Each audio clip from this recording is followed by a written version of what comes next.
Alright, Mirror Living here again. Another No Time podcast.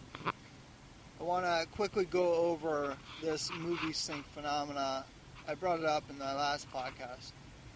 But to bring all those up to speed, I can sum it up in one title, honestly. Two titles. They connect. Wizard of Oz, Dark Side of the Moon. Alright, we all knew about this phenomena back in the day. We heard about it, and we were like, yeah, that's crazy talk, and you gotta be, on some kind of medication, if you know what I mean, to see what they're talking about. Well, I recently stumbled on a whole phenomena where there were many, many, many bands that were doing this. And surprisingly, I found that they work. They work a little too well, and they work differently. I've come up with two assumptions. One, that they are made on purpose, trying to bring a message to the world. And the other assumption is that they aren't made on purpose, but Spirit somehow connected these different art outlets to bring a message to humanity. So either way, a message for humanity is coming through these movie syncs. So to break it down, you put Pink Floyd Dark Side of the Moon on with Wizard of Oz.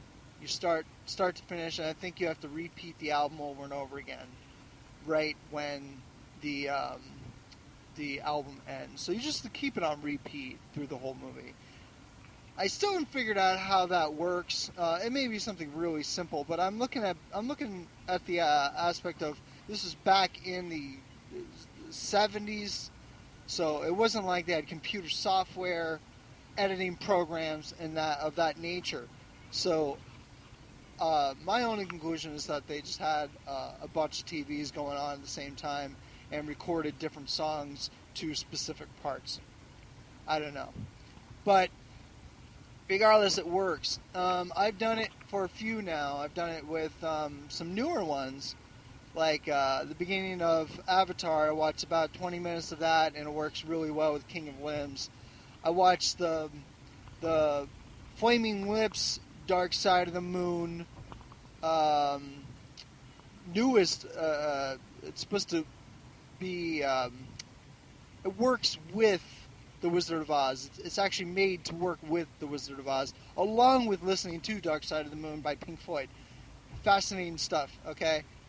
I watched the Back to the Future 3 with the Rush the Rush Time Machine tour. That worked. Now, there's specific rules with how it works, only because they were deciphered, not because this is the only way it works. There's Synchronicity Archive is one place, or MovieSync is another website you can check out. And some of them have the videos already synced up, and some of them have pretty much the track order that you should listen to it in, okay? These people did a lot of work, and it worked. It pans out.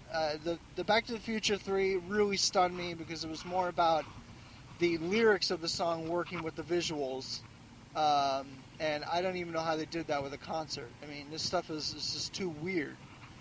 So I wanted to bring it up because I mentioned it in my last podcast about how Henry Rollins and Flaming Lips. And the reason I bring that up is because Flaming Lips is doing a bunch of albums, and I believe they're all going to be synced because one of them that they're doing is Sgt. Pepper's Lonely Hearts Club Band. And if you look into that album alone, you're going to find tons of connections to various other artists who've done their own movie syncs as well, because Beatles are at the helm of this. Sometimes I mix up words. And But I found that I believe the beginning of all this starts with Disney. Fantasia, to be exact. I read a book about it, about Disney, like not a biography, but sort of. There was a lot more quotes and things from newspapers, and it went into the details of his childhood and his imagining of Disney World and all of that. And I've come to believe that Fantasia is the beginning of this whole phenomena. And I think it has to do with dimensions, but I won't get into that right now. All right, that's it for now. Thanks for listening. That's MovieSync Phenomena. Check it out on some of my posts. If you have questions, comments on anything that I on these podcasts, please feel free.